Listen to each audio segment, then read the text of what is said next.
So the Monster Hunter World Beta officially came to an end a few days ago, and wow, there is just so much to say about it. It was just a completely amazing experience, and in my opinion, the beta alone was actually a lot better than a lot of standalone video games which are released today. And that alone makes me so excited for the full game.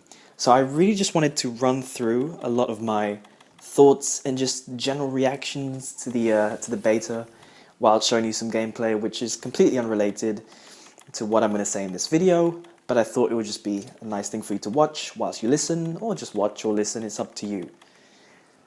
So where to start? The beta just looks honestly amazing. After playing on the 3DS, which I never really had a problem with, for some people the graphics was a big issue, but for me it never bothered me. But I guess after playing on the 3DS since 3 Ultimate, jumping straight to these really gorgeous graphics really blew me away. And at first it was like almost culture shock, I guess. I spent so long looking at the Diablos and the Barroth with these low quality graphics. Seeing them now in HD is mind-blowing. So honestly, just the environments, just seeing little blades of grass moving, all the different bits of wildlife, it just, everything really works well together in harmony, and it just makes a really immersive experience.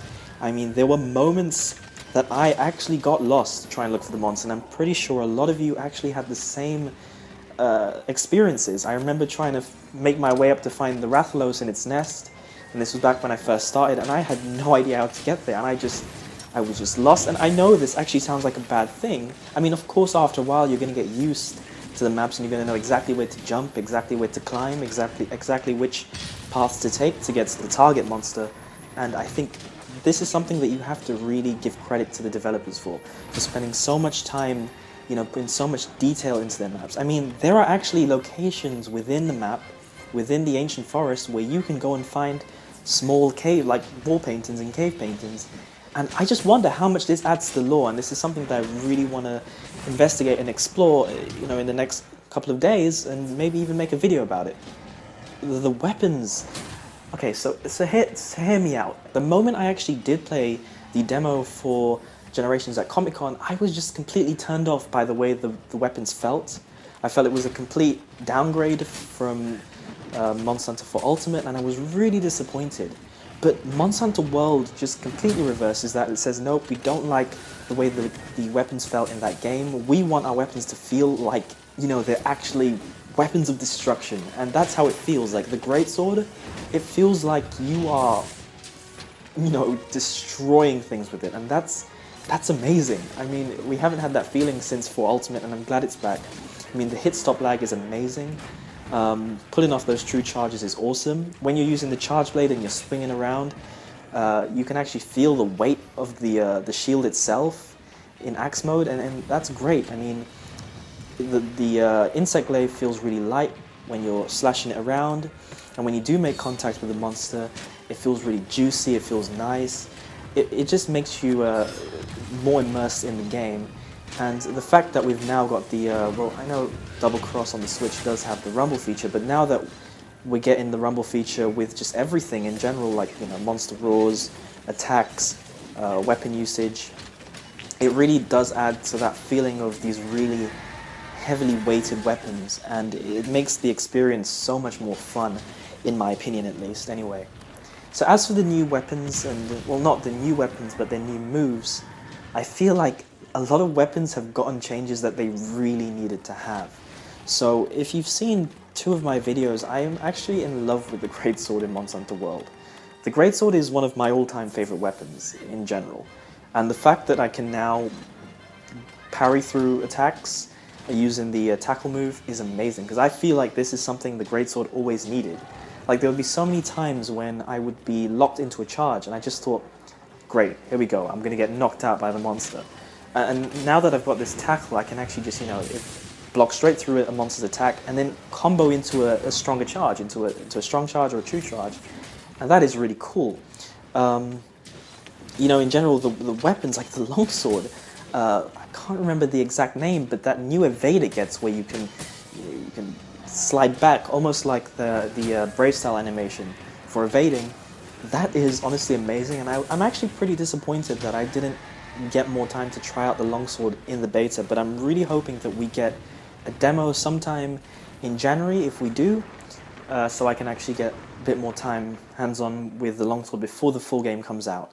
Either way, I'm definitely going to be trying out the longsword even more in the full game because it's amazing.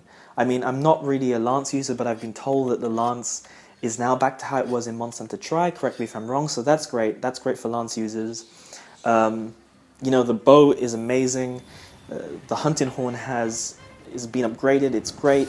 The dual blades seemed a bit strong in the beta. I'm not sure whether it's going to be like that in the full game, whether they're going to change things up, whether they have changed things up, because this is actually an old version of the game, the beta. So it'll be interesting to see the changes that are made to the dual blades in the full game. The same with the charge blade. I mean, at this point, all of you are probably aware of just how insanely good the charge blade is in Monster Hunter World. I mean, the fact that Ultras don't deplete the red shield anymore is crazy. And I personally am one of the people who don't really like that. I still love the charge blade, it's one of my favorite weapons, but I would... Hopefully they kind of change that up in the full game. Even the hammer is amazing. I mean, that new attack where it's just like, why won't you die? When you just keep smacking the monster on the head, that's amazing too, and it blows my mind how more immersive the game feels. The sounds of the weapon, like when you pull off the guard points with the charge blade, you actually feel like you're holding, you know, a really heavy metallic shield. It's so satisfying. And I think a lot of people have been saying they don't really like some of the sounds. I think it's maybe because you're just a bit too used to playing with the weapons in 4 Ultimate and Generations that you can't truly appreciate the changes. But I think over time, when the full game comes out and you get more hands-on with the new weapons in the full game, you'll just, you know, get used to it and you really will appreciate how it sounds. And when you do go back to playing 4 Ultimate, you'll be able to notice the difference and see why the improvements are necessary. As for the monsters, we've already talked about them just a while ago, but I just wanted to mention how much more unpredictable I think the monsters have become. So in the case of Diablos, whenever he would charge, especially when I was practicing my solo runs, whenever he would charge, I would not be able to predict what he would do next. I mean, he could turn around and he could do one of 5 things, if I recall correctly. And that's really cool because it adds like a new layer to that whole idea of solo runs and just playing through the game in general. It makes the game more challenging, and I think that's something that we actually do need, especially on, you know, a game that's coming out on all platforms, on all PC, Xbox, and PlayStation 4 in 2018. I think that's something we need to really impress even those new to the series. And boy, I cannot wait. Yeah, so a lot of the improvements, the quality of life improvements as well, I really do enjoy them. So the traps are a lot easier to set. You can set them faster and you can disable them if you want to. The accuracy of the slinger is really amazing too. I always knew that it was obviously going to have some sort of aim-in assist to it because, you know, it would just take away from the immersion, but the fact that I can just fire off paralysis knives really easily without having to worry about missing is great. But yeah, that's one of the features which I just really liked. So one of the great things about the fact that Monster Hunter is on these current gen consoles is the fact that it's much easier for everyone to record gameplay. I mean, in the last couple of days, I've subscribed to so many new potential speedrunning channels and just Monster Hunter channels in general. I feel like, as much as I do love the current Monster Hunter YouTubers, I'm glad that the game isn't relegated and exclusive to those who are able to afford expensive capture cards or be able to put custom firmware on the 3DS to record in those sort of ways. So I'm glad that the game is more open to everybody, and especially to content creators who are new to the series and they want to help promote it. That's absolutely brilliant and it's great.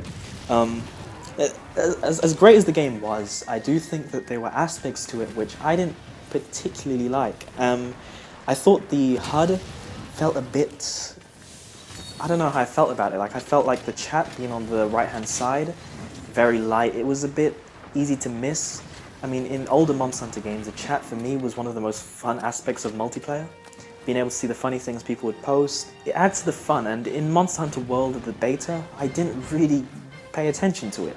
It was far across my vision to the right, and I would have much preferred if it was just in its regular position at the bottom left-hand corner of the screen in a black box where I could see the funny comments and just it would amuse me during the hunt. But I don't have too much hope for that being changed, considering the fact that the map has now found a comfortable position in the bottom left corner of the screen, and I don't see Capcom actually changing that. Now, all of this might be just subjective, and a lot of you might enjoy seeing the map in the bottom left corner, and if that's the case, then I'm wrong, and, well, I'll just have to live with it. But it is something that did bother me. Neither am I really a fan of the new menu. I've always preferred the menu on the side.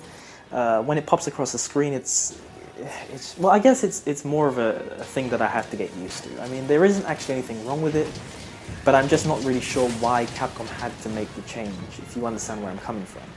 My only hope for all of this is that, like on the 3DS titles, like how you could customize the touchscreen, I do hope that Capcom let you maybe customize the HUD, move things around, choose where you want to position the map, because these little features would just make my experience a lot more personal and a lot more enjoyable. And I think it can make the game adaptive to everyone's playstyle and everybody's liking. I'm expecting to see a lot of the problems which fans addressed in this beta fixed, or at least looked at and discussed among the developers, because it's really important for Capcom's sake that they do listen to the fans. Otherwise, there would have been no real point of making this a 3-day beta. They could have literally just released it as a demo and just said, hey, you have until launch to play this.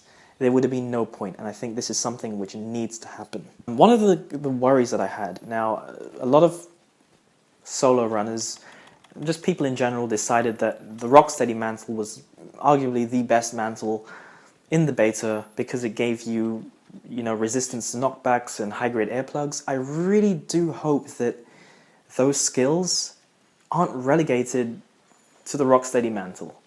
I feel like that isn't going to be the case, but I do think that maybe some skills might be, and that is something which I'm particularly worried about, and I hope that in the full game, and when we get that whole roster of armor, we get to see our earplug skills and all sorts of things, our hearing skills, back in the game, because we really need that for the long-term hunt. We can't be relying on high-grade earplugs from the Rocksteady mantle only in the first few minutes of the hunt and then it disappears. We really need those skills back on armor pieces, because for me that's something which is a big deal when making mix sets. The last thing which really bothered me, but I can't really tell you for sure whether this is going to be part of the full game, is the fact that whenever a monster enters the area, it always has to zoom in, no matter how many times you play the beta. Now, in the full game, this could only be for monsters which you are encountering for the first time. Obviously, this may be different in the beta. We'll just have to wait until the full game. But I really hope that this isn't the case, because every time I was practicing runs against Diablos, especially in the beginning when he would always go to the area where you slip and slide on the sand dunes, Barroth's entrance would always cause me to mess up my run, and it was really irritating. The Barroth itself wouldn't always interact. Sometimes it would just completely walk away and ignore everything. But whenever it did enter, it would always trigger that zoom in, and it would really bother me. But besides that, everything works fine. I mean, for me personally, I love monster interactions. I mean, whenever the Gyarados would attack the Barroth, that was really an awesome moment. You would just be left completely confused. I can see how that's a bit irritating in solo runs, but online and just in casual hunts, that it's such an epic experience, and it's something which really entertained me when I was playing, no matter how many times it happened. Yeah, but really those are only my complaints. I mean, generally the gameplay itself, how the weapons felt, how the interactions with the monsters felt, was absolutely flawless. But yeah, it was a brilliant experience. Like I said, this beta alone, I could play this beta for 100 hours and I would not get bored. So it just makes me excited for the full game, to see just how many more fun experiences I'm going to have with this monster roster that we're going to get. I'm super excited to see what other returning monsters are going to be in the game, especially as we know about the Elder Crossing will monsters like Teostra and Chameleos and the whole lot return, because I would love to see those monsters in HD. It's going to be an amazing experience if we do get that. Like I said, I cannot wait to be able to just have an unlimited amount of time to learn these new weapons as well, because I was literally left feeling depressed that the beta was over. When those messages on the screen popped up, 10 minutes left, blah blah blah, it really got to me. It was almost like it was a life or death situation. So I cannot wait. This was an amazing experience. I gotta hand it to Capcom for giving us the opportunity to do this. But yeah, I really look forward to seeing more of this in the full game. So that's really just my opinions about the beta. So if you had similar experiences or anything, just leave it down in the comments below and I'll be glad to talk to you about it. Let me know what you want to see me do in the full game as well. And yeah, I hope that we get another trailer in the next couple of weeks so that I can have something new to talk about. I know we had the Rotten Vale trailer, but I didn't really feel that there was too much in there to talk about, so I didn't make a video about it. But I hope there is a really good trailer. Reveals a lot of new monsters, a lot of returning monsters that I can really enjoy analyzing. And besides that, thanks for listening, and I'll see you next time.